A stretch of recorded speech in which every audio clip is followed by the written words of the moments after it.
शरणमस्तु शरणो नस्तु शरीरं कर्वावहै तेजस्विनावधीतमस्तु मा विद्विषावहै। ॐ शान्ति शान्ति शान्ति। अखण्डमण्डलाकारं व्याप्तं येन चराचरम् तत्पदं दर्शितं येन तस्मै श्रीगुरुवे नमः। गुरुर्ब्रह्मा गुरुर्विष्णु गुरुर्देव महेश्वर गुरुसाक्षात् परब्रह्म तस्मै श्रीगुरुवे नमः। तस्मै श्रीगुरुवे। साधना पथ पे चलना वास्तव में एक आनंद की चीज है। इसमें साधना करता है शरीर और इसका लाभ मिलता है सूक्ष्म शरीर। स्थूल शरीर से भौतिक क्रियाएं होती हैं, लेकिन साधना रत होता है सूक्ष्म शरीर और मुक्ति लाभ पाता है कारण शरीर। तो साधना के विभिन्न रूप बतलाए गए हैं और एक बात हमेशा याद रखें कि साधना का उद्देश्य है सोई हुई कुंडलनी को जगाना। कुंडलनी का माने होता है हमारा अपना ही वो स्वरूप जो अज्ञान में है। जगने का मान्य होता है निद्रा से जगना। तो चाहे किसी भी धर्म में हो, क्रिश्चियनिटी में हो या मुस्लिम धर्म में हो, बौद्ध धर्म में हो, जैन धर्म में हो, हर धर्मों में सिर्फ एक ही अवस्था है, एक ही क्रिया है कि सुप्त अवस्था से जग जाए। अब जगने वाला जीव है। अब किसी धर्म ने इसको बुद्धि के माध्यम से अपनाया है, हम लोग मस्तिष्क की क्रिया कर रहे हैं कि मस्तिष्क के बाकी खंड जग जाए। इसी को कुंडलनी बताया गया है। तो सबका उद्देश्य है सुप्त अवस्था से जागृत अवस्था तक पहुंचना, और सुप्त अवस्था अज्ञान में है और जागरण है ज्ञान। तो अज्ञान और ज्ञान ये दो अवस्थाओं में अज्ञान से बढ़कर ज्ञान में पहुंचना, और ज्ञान में पहुंचने का मतलब होता है कि जो भटकी हुई शक्ति है अपने शिव से भटक चुकी है उसका मिलन हो जाए। तो हर धर्म ने इसी चीज को अपनाया है और हमारा जो साधन पथ है ये घूम फिर कर सिर्फ इसी पर केंद्रित होता है कि हम सो रहे हैं। निद्रा कहते हैं अपने स्वरूप से निद्रा, यानी वास्तव में जो हम हैं इस स्वरूप में हम सो गए हैं, यानी हम जग गए हैं उस अवस्था में, उस लोक में जो वास्तव में है नहीं, एक स्वप्न की तरह है। इड़ा नाम है, जैसे मैंने पिछली काल से भी बताया कि चंद्रमा का जो स्वरूप है बाई नासिका, इसको इड़ा कहते हैं, और पिंगला है दाई नासिका, ये सूर्य नाड़ी है, इड़ा है चंद्र नाड़ी। अब इसी चीज को दूसरे रूप में समझें। तीन चीजें हैं, शरीर, मन और आत्मा। तो इड़ा का संबंध शरीर से है और जो पिंगला है ये मन है। तो जब तक शरीर और मन है तभी तक संसार भी है, तभी तक ये माया का प्रकोप भी है, तभी तक अज्ञान अवस्था है। क्योंकि जब तक कर्म है, मन है तो कर्म है, और कर्म है तो भोक्ता शरीर है। तो इड़ा और पिंगला सुख और दुख का भोग करते हैं। इन दोनों को मरना होगा, और जब ये दोनों की सत्ता विलय होती है तो तीसरी शक्ति जागृत होती है, उसी का नाम सुषुम्ना है। तो सुषुम्ना ही आत्मा है। तो इड़ा शरीर भाव है और पिंगला है मानस भाव, और दोनों की सत्ता जब तक अस्तित्व में है तभी तक क्रियाएं होती हैं। हम अज्ञान में हैं, हम गुरु के पास जाते हैं, संसारिक वातावरण में रहते हैं।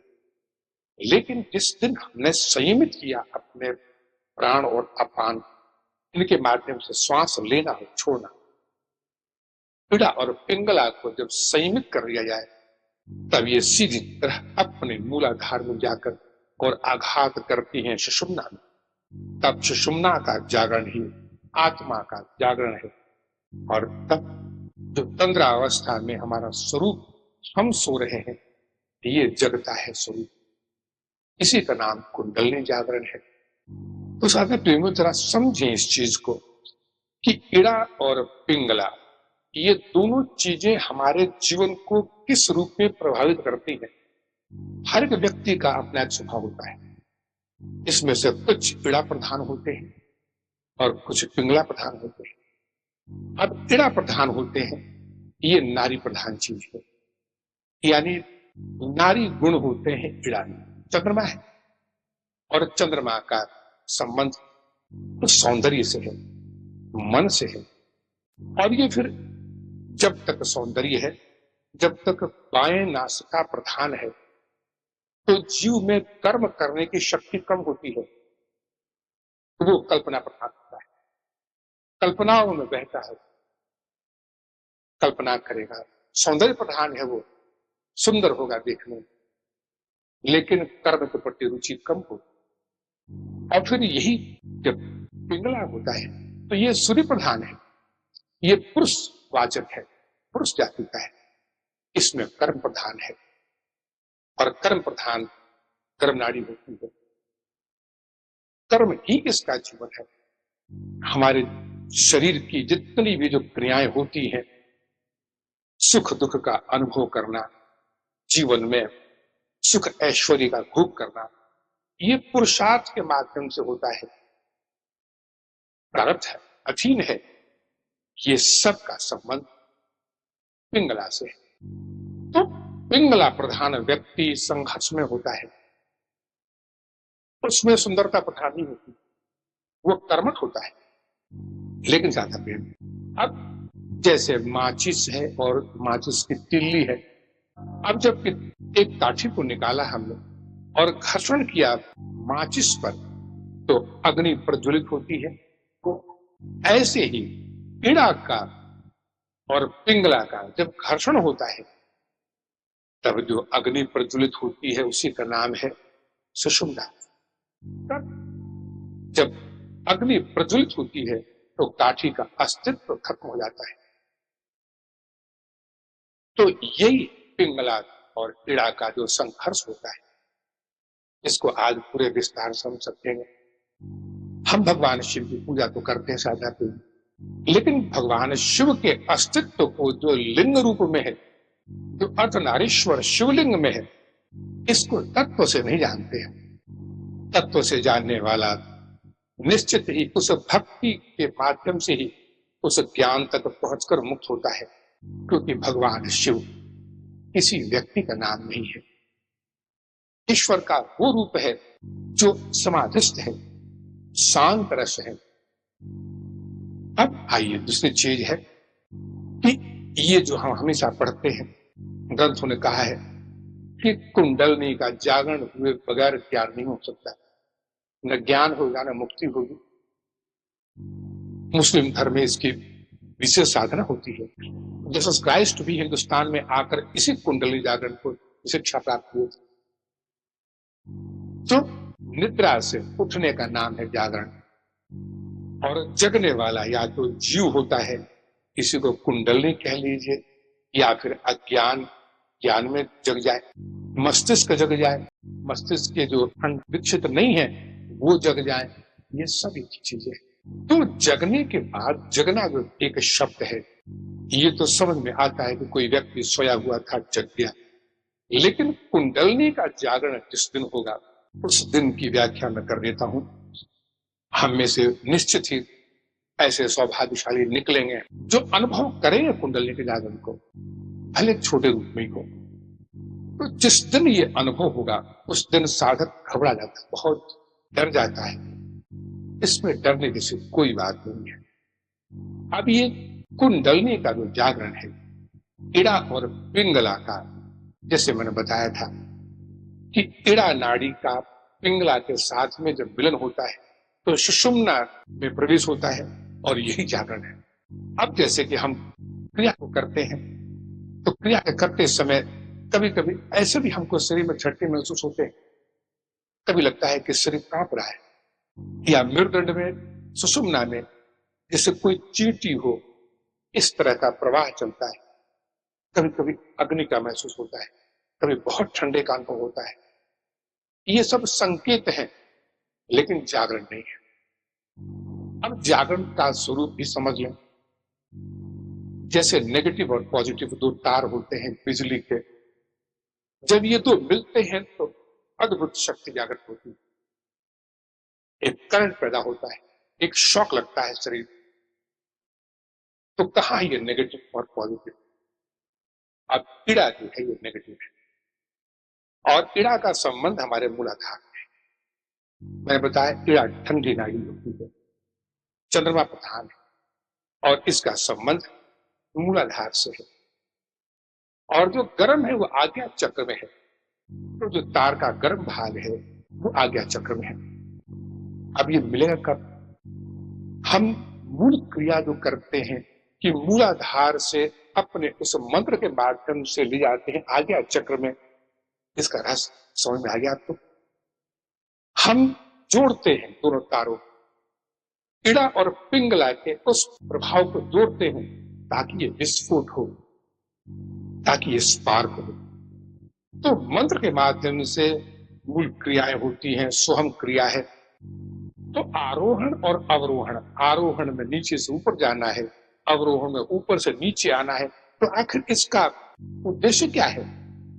उद्देश्य है दोनों तारों को जोड़ना। हम तारों को जोड़ने का प्रयास तो करते हैं, लेकिन बीच में या तो आरोहण के समय में ही कुछ संयम की कमी से, या फिर मंत्रों के सही रूप में नहीं होने से, या फिर श्वास के टूटने से लय टूट जाता है। तो जैसे कि तार के भीतर में तार टूट जाए तो जोड़कर भी कोई फल नहीं मिलता है, प्रकाश नहीं आता है। तो ये जुट जाए, जिस दिन सही रूप में जुट जाए, मंत्र भी चैतन्य होकर ऊपर चलता रहे, जो लय है हमारा आरोहण का ये टूटे नहीं, वहां तक पहुंचे, और अवरोहण के साथ। तो ये दोनों तारों का संबंध जिस दिन हो गया, उस दिन जो कुछ भी अनुभव करेंगे उसका संक्षेप में मैं बताता हूं। मैंने पुस्तक में भी इसका वर्णन किया है कि एक अद्भुत घटना घटती। अब उस घटना को जो घटेगी तभी अनुभव होगा, लेकिन इसका संबंध जैसे कि बिजली के करंट लगता है, जो तार सट गए और उसका संबंध शरीर से अगर छू गया तो शरीर एक झटके से कांपता है। अब ये जो करंट है इतना बड़ा, ये इतना बड़ा झटका लगता है कि शरीर या तो गिर जाएगा या फिर उस सदमे के साथ ढल जाएगा।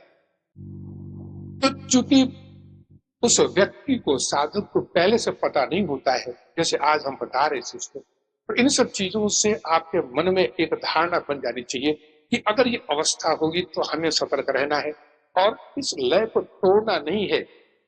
ये झटका लगता है, क्योंकि एक बार झटके से अगर हम डर गए और फिर हमने श्वास तोड़ दिया, फिर लय टूट गया, तो फिर 3 महीने तक व्युत्थान अवस्था हो जाती है, एक अजीब मूढ़ अवस्था की स्थिति बन जाती है, जबकि साधक की साधना कहां पहुंच चुकी थी। तो डरना नहीं चाहिए इसमें। तो उसमें होता है कि शरीर कांपता है, और फिर जितने भी जो 10 नाद हैं, इसमें बांसुरी की आवाज होती है, गर्जना होती है, 10 खंड होते हैं ओंकार के। ये सब जब सुनाई पड़ने शुरू होंगे तब एक अद्भुत नशा होगा। उस वक्त साधना प्रिय, इन शब्दों में इसका वर्णन करना बहुत कठिन है, लेकिन इतना कह सकता हूं कि दुनिया का कोई भी संगीत इतना माधुर्य में नहीं होगा जितना वो संगीत होता है। लगता है कि मूलाधार से आज्ञा चक्र तक सिर्फ संगीत ही है। एक ऐसी दुनिया है जो संगीतमय हो चुकी है, और फिर जीव अपना अस्तित्व कुछ देर के लिए बिल्कुल भूल जाता है। उस वक्त का जो आनंद है कभी भूल नहीं पाता। अब इतना जरूर है कि ये झटके साधना क्रम में ही मिलते हैं। हम लोग जो जिस रूप में अपनी क्रियाएं करते हैं घर में, इस दौर में ऐसा होना संभव नहीं है। हाँ, कभी कभी इसके संकेत मिलते हैं, जैसे सुषुम्ना में कभी लगेगा कि चित चल रही है, या फिर गर्म हो जाएगा, ठंडा हो जाएगा, आसन थोड़ा सा हिलता है, मस्तक हिलता है, शक्ति अपने शिव को ढूंढती है। तब मस्तक हमेशा जैसे चरखी पे घूमता है, वैसे इसी एक्सिस पर हमेशा सर घूमता रहेगा। ये अपने इष्ट को भगवान शिव की तलाश करती है शक्ति। जब तक उसको संकेत मिलता है कि इधर छिपे हैं, उधर घूम के जाए, फिर लगता है भगवान की लीलाधारी, फिर इधर दृश्य होते हैं। उस वक्त शक्ति तत्व क्या है, शिव तत्व क्या है, पार्वती तत्व क्या है, शिव तत्व क्या है, राधा और कृष्ण तत्व क्या है, सीता और राम तत्व क्या है, सबका प्रत्यक्ष अनुभव होता है। क्योंकि जुगल मिलन का ये आनंद सिर्फ अनुभव की वस्तु है, साधना की सिर्फ अनुभव की वस्तु है। इसमें कभी कभी ऐसा होता है कि कुंडलनी का जागरण तो हुआ और फिर मणिपुर चक्र तक जागरण हुआ, इसके बाद फिर अब जब लय टूट जाएगा तो इसकी कोई गारंटी नहीं है कि मणिपुर चक्र से फिर हम सुप्तावस्था में नहीं लौट जाए। हाँ, इतना जरूर है कि मणिपुर चक्र के ऊपर का भी अगर चक्रों का भेदन हो गया तो फिर नीचे लौट कर नहीं आए, तब निश्चित है कि आज या चक्र तक पहुंच के टिकेंगे, रुकेंगे। लेकिन मणिपुर चक्र तक अगर कुंडली को हम ले भी आए हैं, तब भी निश्चिंत नहीं होना चाहिए, क्योंकि उस वक्त माया की परीक्षाएं भी होती है। माया बड़ी जटिल परीक्षा लेती है, बहुत अपार संपत्ति मिल सकती है, दुनिया की सारी खुशियां एक झटके में मिल सकती हैं, जितनी रुकी हुई चीजें हैं सब प्राप्त हो सकती है। ये परीक्षा है, बहुत साधक को सतर्क रहना पड़ता है सब। अब आइए आज अब ये जाने, थोड़ा सा चक्रों पर अध्ययन करें हम। अब तक की जो धारणाएं थी हमारी, ये वास्तव में क्रिया है, मूलाधार से लेकर आज्ञा चक्र तक क्रिया है, और फिर सहस्त्रार्थ का भेदन ही मुक्ति है। अब इसको थोड़ा सा विस्तार से और चल कि हमारा संबंध मनुष्य शरीर के साथ जब तक है, तब तक हमारा मूलाधार ये पहला चक्र है। अब जरा इसके तीन चीजें, भूर्भुवः स्वः। अब हमारे नीचे भी चक्र है, मूलाधार के नीचे भी 7 चक्र है, और स्वादिष्ठान के ऊपर भी 3 चक्र है। तो किसको मिलते हैं ये चक्र? अब जरा कल्पना करें कि हमारे नीचे जो है, इनमें पशु योनि है, कीट पतंग योनि है, वृक्ष योनि है, नाना प्रकार की योनियां हैं, जिनको नरक की संज्ञा दी गई है, पाताल की संज्ञा दी गई है। उन सब के पास में 7 चक्र होते हैं। इसमें तल, भूतल, रसातल, पाताल, ऐसे करके 7 चक्र हैं। तो पाताल सबसे नीचे है, पाताल है, तलातल है, महातल है, ऐसे करके, और सबसे ऊपर में है मूलाधार। तो मूलाधार जो की है, ये जानवर योनि की जैसे हमारे सहस्त्रार्थ है, वैसे उनका है मूलाधार। तो पशु योनि में बार बार जन्म लेता है, मरता है, जन्म लेता है, मरता है। बड़े जानवर छोटे उठा जाते हैं।